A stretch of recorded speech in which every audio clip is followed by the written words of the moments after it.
नमस्कार बंधू भगिनींनो.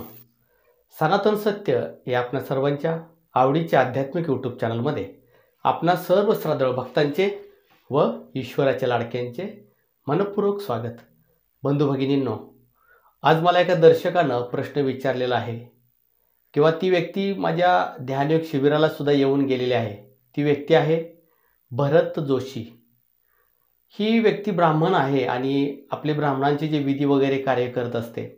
या व्यक्तीचं वैशिष्ट्य असं की या व्यक्तीकडं खूप नम्रता, श्रद्धा, विश्वास आहे आणि या व्यक्तीने मला जो प्रश्न विचारला, या प्रश्नाला कुठंतरी उत्तर दिलं पाहिजे, न्याय दिला पाहिजे म्हणून मी व्हिडिओ बनवतोय. अन्यथा मी ज्या प्रश्नाचं उत्तर देणार आहे हा प्रश्न आजच्या काळात तुमच्यापुढे याचं उत्तर देणं म्हणजे खूप भयंकर अशी गोष्ट होणार आहे. तरी पण गुरूंच्या चरणावर दंडवत करून ईश्वराची प्रार्थना करून मी हे व्हिडिओ चालू करतोय. त्यांनी मला प्रश्न विचारला होता की गुरु भक्ती योग म्हणजे काय, किंवा समजून सांगा, किंवा अनेक व्हिडिओमध्ये हे समजून सांगा. सर्वप्रथम मी आपणा सर्वांनी एक सांगू इच्छितो की इथलं माझं बटन तुटलेलं आहे, त्यामुळे शर्ट असा झालेला आहे. अन्यथा गळ्यातील माळ दाखवावी यासाठी मी केलेलं नाही आहे. पहिला विषय असा आहे की गुरुभक्ती योग हा एक भक्तीतला प्रकार आहे. हजारो लाखो वर्षापासून गुरुभक्ती योग हा चालत आलेला आहे. मला अनेकांनी अनेक प्रश्न विचारले, खूप काही विचारलं, परंतु गुरुभक्ती योगाविषयी पहिलाच प्रश्न आलेला आहे. आणि गुरुभक्ती योगाविषयी माहिती देत असताना सर्वांना पहिल्यांदा मी सावध करतोय की आजच्या काळात याविषयी बोलणं खूपच अवघड आहे. कारण अनेक भोंदू गुरु आपली दुकानं मांडून बसलेले आहेत. ते वेगवेगळे फंडे तयार करत आहेत. लोकांना आपल्याकडे आकर्षित करण्यासाठी वेगवेगळ्या स्कीम घेऊन आलेले आहेत. आणि अशा वेळेला जर मी गुरूंची मनापासून भक्ती करा किंवा गुरूंना समर्पित व्हा असं सांगितलं तर हे खूप डेंजरस आहे. हे माझे व्हिडिओ पाहून अनेक लोकांना भोंदूच्या चरणीसुद्धा ते लीन होतील आणि भोंदू जे जे काय करतोय त्याच्या परीक्षा म्हणून स्वीकार करतील. तर माझी आई काळेश्वरीला, आई जगदंबेला, नाथांना, गुरुचरणाला हेच प्रार्थना आहे की माझ्या ह्या व्हिडिओद्वारे तुमचा ज्ञानामध्ये भर पडावी, परंतु तुम्ही कुठेही फसू नये, भोंदूंच्या जाळ्यामध्ये फसू नये. तरीसुद्धा एका जिज्ञासू व्यक्तीला उत्तर देणं हे माझं कर्तव्य आहे. गुरुभक्ती योगाविषयी ते म्हटले 2-3 व्हिडिओ टाका सविस्तर, परंतु याच्याविषयी सविस्तर व्हिडिओ टाकण्याची गरजच नाही आहे. आपण ज्ञानी आहात. मी जे काय सांगतोय हे आपल्या लक्षात येईल. पहिला विषय आहे गुरुभक्ती योग. योग म्हणजे काय?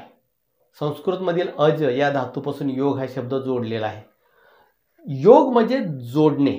दोन गोष्टी, दोन पदार्थ, दोन वस्तू, दोन व्यक्ती किंवा अनेक व्यक्ती, अनेक वस्तू, अनेक पदार्थ एकत्र जोडणे याला योग असे म्हणतात. मग आपल्यामध्ये ज्ञानयोग, भक्तियोग, वैराग्य, कर्म असे अनेक योगाचे प्रकार दिलेले आहेत. यामध्ये देखील गुरुभक्ती योग हा आहे आणि हा खूपच चांगला योग आहे. याचा कोणता मंत्र नाही, याच्या कोणता साधना नाहीत. तर गुरुभक्ती योग म्हणजे काय? गुरुभक्ती योग म्हणजे आपल्या गुरूंच्या चरणावरती आपलं तन, मन, धन, आपलं सर्वस्व समर्पित करणं याचाच अर्थ गुरुभक्ती योग. एवढंच काय की एका बाजूला गोविंद उभा आहे आणि एका बाजूला गुरु उभे आहेत, तरी देखील जो शिष्य सर्वप्रथम गुरूंच्या पाया पडतो, त्यानंतर गोविंदाच्या पाया पडतो, याला म्हणतात गुरुभक्ती योग. गुरूंनी सांगितलेलं प्रत्येक वाक्य ब्रह्मवाक्य म्हणून जो स्वीकारतो त्याला म्हणायचं गुरुभक्ती योग. गुरूंच्या सेवेमध्ये तत्पर असतो, गुरूंच्या कार्यामध्ये तत्पर असतो, गुरूंना सर्वत्र पाहतो, याला म्हणायचं गुरुभक्ती योग. गुरूंच्या वाक्यावरती कसलाही संशय न घेता एखादं लहान बाळ जे सांगेल ते करत असतं, असा जो करत असतो त्याला म्हणतात गुरुभक्ती योग. आजच्या काळामध्ये असे अनेक भक्त आहेत, शिष्य आहेत, जे गुरूंना म्हणतात की मला हा मंत्र द्या, किंवा गुरूंना प्रश्न विचारतात, का हो मी तुमच्याकडे इतके दिवस येतोय, मला अजून काही फरक पडलेला नाही, मला अजून काही सिद्धी प्राप्त झालेल्या नाहीत. तर काही शिष्य केवळ गादी चालवता यावी आणि आपण दुसऱ्यांचे गुरु होता यावे म्हणून आपल्याला कोणीतरी गुरु असावा म्हणून एखादा गुरु करतात. तर काही भक्त आपल्या गुरूंना म्हणतात आय लव्ह यू, मी तुमच्यावर प्रेम करते, तुम्ही मला आवडता. असे लोक हे गुरु भक्ती योगामध्ये बसत नाहीत. काही गुरु आपल्या शिष्य आपल्या गुरूंच्या खांद्यावरती हात टाकतायत, तर काही शिष्य आपल्या गुरूंना म्हणतात काढता बघू. असे शिष्य हे गुरु भक्ती योगामध्ये येत नाहीत. आज मी तुम्हाला सांगतो, मी तुमच्याशी इतकं बोलतो, इतका वेळ देतो, परंतु मी माझ्या गुरूंच्या जवळ जातो त्यावेळेला मी माझ्या गुरूंच्या नजरेला देखील नजर मिळवत नाही. त्यांच्या चरणावरती माझं लक्ष असतं. 3-3 वर्ष माझे गुरु भटकत असतात, त्यांच्याजवळ कोणताही फोन नाही, कसलंही मार्केटिंग नाही आहे. ज्यावेळेला आमचे गुरुबंधू सांगतात की गुरु अमक्या अमक्या ठिकाणी आले, त्यावेळेला कसलंही कार्य असू दे ते सोडून मी त्यांची गाठ घ्यायला जातो. कारण गुरूंच्या चरणी सर्व काही मी समर्पित केलं होतं आणि गुरु भक्ती योग मला साध्य झाला म्हणून मी आज तुमच्या पुढं आहे. अन्यथा मी शून्य आहे, मला कसलीही किंमत नाही, मी दीनहीन पामर आहे. त्या गुरूंनी वरदहस्त ठेवला, गुरुभक्ती योग साध्य झाला म्हणून मी तुमच्या पुढे जे काही बडबडतोय हे माझ्या गुरूंचं आहे, माझं काहीही नाही. म्हणून इथून पुढं जर श्रेय द्यायचं असेल तर माझ्या गुरूंना द्या. गुरुभक्ती योग हा तसा पाहिला तर खूप अवघड आहे, साध्य होत नाही. गुरूंच्यावरती शंका नाही आली पाहिजे. कशी येणार नाही? गुरु तर अनेक परीक्षा पाहतात, अनेक वेगवेगळ्या. गुरुंना तर असं वाटतं की याचा माझ्यावरती विश्वास सोडावा आणि हा माझ्यापासून निघून जावा, जो खरा असेल तोच माझ्यापाशी टिकून राहील. मग त्या परीक्षेच्या वेळेला आम्हाला सवय पडलेली असते प्रत्येक ठिकाणी शंका घ्यायची. मग आम्ही शंका घेतो, मग त्या गुरूंना सोडून देतो. काही शिष्य 1 महिनाभर दीक्षा घेतात, परत त्या गुरूंना सोडून देतात. कारण ते स्वतः ठरवत असतात असं झालं पाहिजे, तसं झालं पाहिजे, गुरूंना असं वागलं पाहिजे. याला खरा शिष्य म्हणत नाहीत आणि याला गुरुभक्ती योग देखील साध्य होत नाही. गुरुकृपा ही केवलम शिष्यस्य परम मंगलम. म्हणजे तुम्हाला भगवंताला पाहायचं असेल, भगवंताचा साक्षात्कार करायचा असेल तर केवळ केवळ आणि केवळ गुरुद्वारेच तुम्हाला जावे लागेल. गुरुच्या मार्फतच गुरुच तुमचा अज्ञानाचा नाश करेल, गुरुच तुम्हाला खरं ज्ञान देईल. गुरु तुम्हाला कोणत्याही गोष्टीत अडकून नाही ठेवणार, तो तुम्हाला बंधनमुक्त करेल. गुरु तुम्हाला भीती नाही घालणार की मी तुझं वाकडं करेन, वाटोळ करेन, असा गुरु नसतो. गुरुला जर समजलं की हा शिष्य योग्य नाही तर गुरु त्याच्यापासून आपलं लक्ष काढून घेतील. कारण गुरु भक्ती योग साध्य करण्यासाठी गुरूंच्या हृदयामध्ये स्थान निर्माण झालं पाहिजे. गुरूंचं प्रत्येक वाक्य ऐकलं पाहिजे. आज सुद्धा अनेक लोक साधना करत असताना जमत नाही, करत नाही, वेळ मिळाला नाही, हे गुरु भक्ती योगास पात्र नाहीत. गुरुने एकदा सांगितलं ना आदेश, संपला विषय. हा आदेश मोडणारा नाही, तोच खरा शिष्य असतो.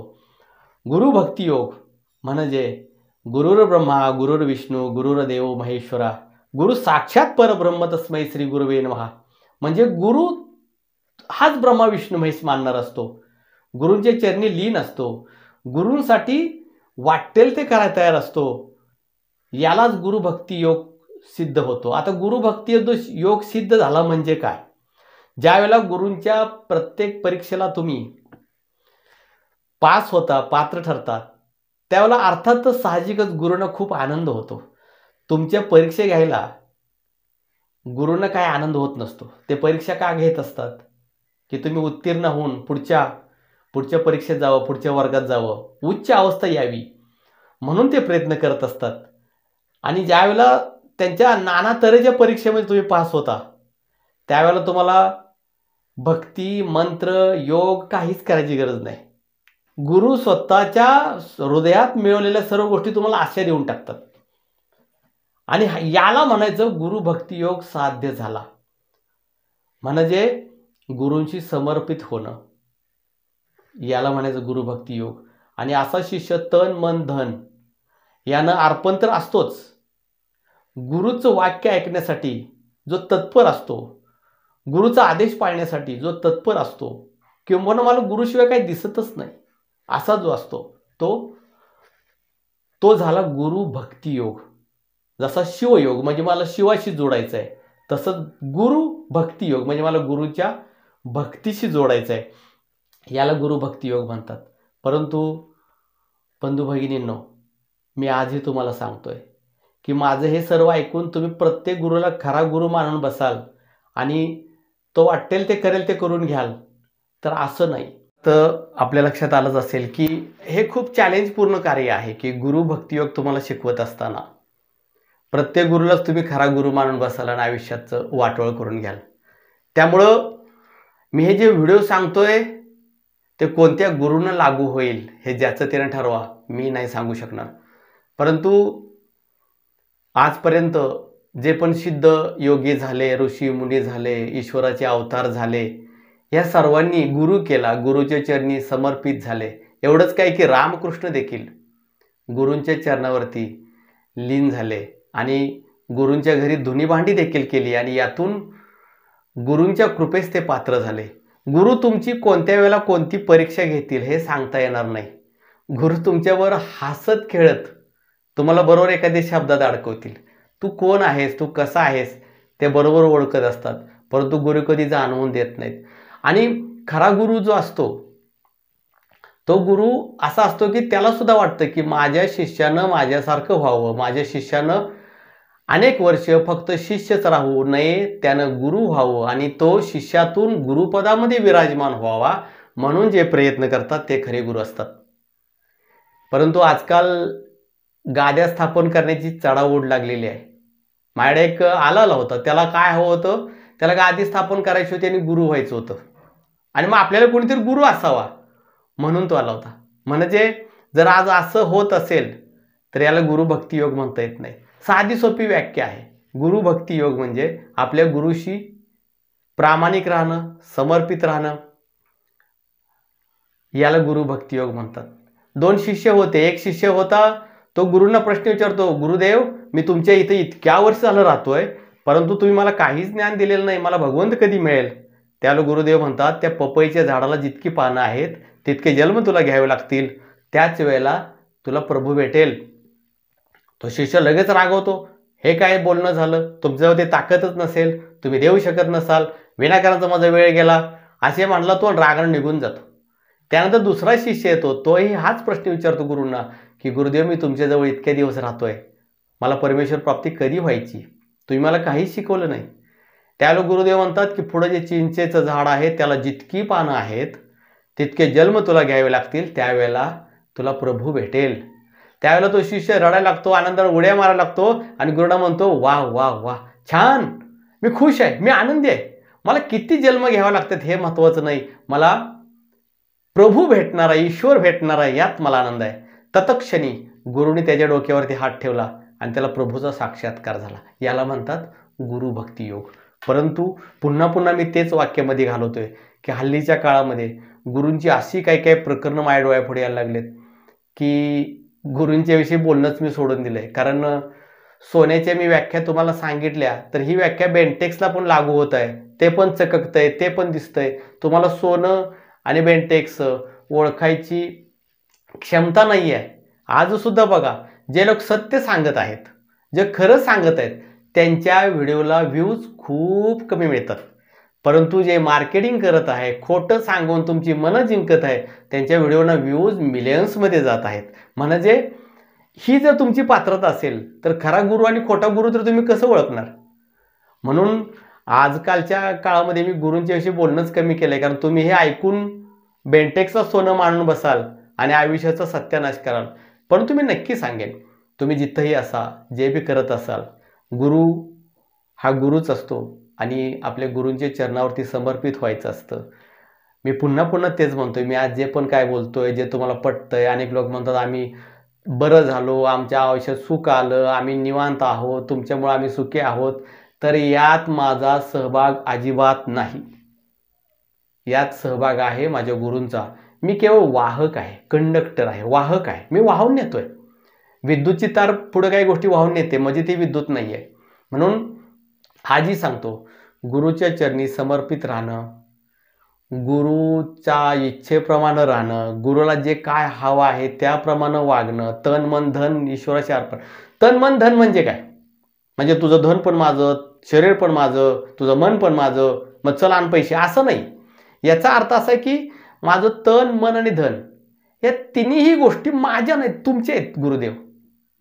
माझं मी म्हणूच शकत नाही अशी ज्याची पात्रता झालेली असते तो गुरु भक्ती योग साध्य करतो. पण आता हे जर तुम्हाला एखादा दुसरा बंधू गुरु मिळाला तर तो काय म्हणेल, चल तुझी शेती माझ्या नावावर कर, तुझं घर माझ्या नावावर कर, तुझं शरीर पण मला दे, तू माझ्यासाठी हे पण कर. असं जर म्हणलं, तुम्ही जर म्हणला काय नाही, आम्हाला व्हिडिओमध्येच ऐकले आम्ही की गुरुंना तन मन धन अर्पण करतो त्याला गुरुयोग साध्य होतो, तर हे खूप धोक्याचं आहे. म्हणून मी तसं खूप टेन्शन आलं तुम्हाला हे व्हिडिओ टाकताना पहिल्यांदाच आयुष्यात, की माझी इच्छा एक असते की कोणाची दिशाभूल झाली नाही पाहिजे, काही चुकीच्या गोष्टी तुमच्या कानावर गेल्या नाहीत पाहिजेत. कारण अनेक लोक असे आहेत जे डोळे झाकून माझ्या व्हिडिओवरती विश्वास ठेवतात आणि त्यांना काही चुकीची माहिती जाता कामा नाही. म्हणून थोडंसं माझ्या मनावरती बर्डन आलं होतं. तरीसुद्धा एक जिज्ञासू व्यक्ती आहे, त्याला हे ज्ञान दिलंच पाहिजे या उद्देशानं मी हे व्हिडिओ बनवलंच. शेवटी आई काळेश्वरी समर्थ आहे सर्व गोष्टी करण्यास आणि ती पाहून गेली सर्व गोष्टी. आणि काळेश्वरला माझी एकच प्रार्थना आहे की जे माझ्या शब्दावरती विश्वास ठेवतात त्यांची दिशाभूल चुकून सुद्धा माझ्याकडून सुद्धा होऊन देऊ नकोस. दुसऱ्या तर सोडाच, माझ्याकडून सुद्धा दिशाभूल होऊ देऊ नकोस आणि त्यांच्या जीवनात सुख आनंद प्राप्त होऊ दे, सुख दुःखाच्या पलीकडे जाऊ दे. शेवट पुन्हा मी एक सांगेन माझ्या या दर्शकाला भरत जोशी यांना की गुरु भक्ती योग म्हणजे गुरुशी समर्पित होणं. आणि याच्यापेक्षा मी तुम्हाला जास्त आता नाही सांगू शकत. मी तुम्हाला पर्सनली बोलू शकेन, परंतु हा चुकीचा संदेश गेला आणि खोटरड्या गुरूंना जर माझ्या दर्शकांनी खरा गुरु मानून बसले तर त्यांच्यामध्ये खूप नुकसान होईल. म्हणून मी एवढंच तुमच्यासाठी सांगतो, पुन्हा एकदा मी गुरूंच्या चरणी नतमस्तक होतो की हे गुरुदेवा आहे, हे ईश्वरा, मी कोणीच नाही. एका दगडाच्या जीवनाला मूर्तीचा आकार दिला तुम्ही. हे नारायण स्वामीनाथा, तुम्ही घडवलं, बनवलं आणि मूर्तीने कधी गर्व करू नये. घडवणारा मोठा असतो, तुम्ही घडवलं. असंच गुरु शिष्य परंपरा अखंड चालूच राहू द्या, ही माझी ईश्वरचरणी प्रार्थना आहे. गुरु शिष्य परंपराला बदनाम करायला जे राक्षस पैसे कमवण्यासाठी उतरलेले आहेत त्यांना शिक्षा द्या परमेश्वरा. आणि खरंच खरी गुरु शिष्य परंपरा बुडून देऊ नका, हीच तुमच्या चरणी प्रार्थना करतो. त्याचबरोबर आपण शिबिराला या, हे शिबिराला या या का सांगतोय मी, हे मार्केटिंग नाही. शिबिरामध्ये खरी भक्ती तुम्हाला जागृत होते, दिली जाते. तुम्ही भटकत नाही, परत घरीच तुम्ही करतात आणि त्याचे अनुभव तुम्हाला येतात आणि खऱ्या भक्तीच्या मार्गाला तुम्ही लागता. म्हणून मी शिबिराला या म्हणतो, ही मार्केटिंग नाही आहे. लोकांचे अनुभव देखील मी यामध्ये टाकलेत. का टाकलेत? जर कोणी दारूची जाहिरात करून दारू विकत असेल तर मी दुधाची जाहिरात करून तुम्हाला दूध का नाही पाजू शकत? पाजू शकतो, कारण चांगल्या गोष्टीसाठी मी हे करतोय. तर माझी पुन्हा एकदा विनंती आहे, ध्यान शिबिराला आपण नक्की या, नक्की या. काही बहाणे बनवू नका, आम्ही मुंबईचे आहोत, आम्ही दिल्लीचे आहोत. नाही, जो खरा भक्त असतो तो तिन्ही लोक पालते घालण्यासाठी तयार असतो, ईश्वरासाठी. त्यामुळे हे बहाणे निर्माण करू नका. जर तुम्हाला खरी भक्ती हवी असेल तर एक वेळेस अवश्य ध्यानयोग शिबिराला या. आत्ताच 19/11/2023 रोजी रविवारी ध्यानयोग शिबिर आहे, अवश्य या. व्हिडिओला लाईक करा, शेअर करा. जर काही चुकी झाली असेल तर मला माफ करा आणि जर काही बरोबर असेल, तुम्हाला योग्य वाटले असेल तर ते माझ्या गुरूंचं आहे. जय जयकार करायचा असेल तर नारायण स्वामींचा जय जयकार करा. जय आदिशक्ती.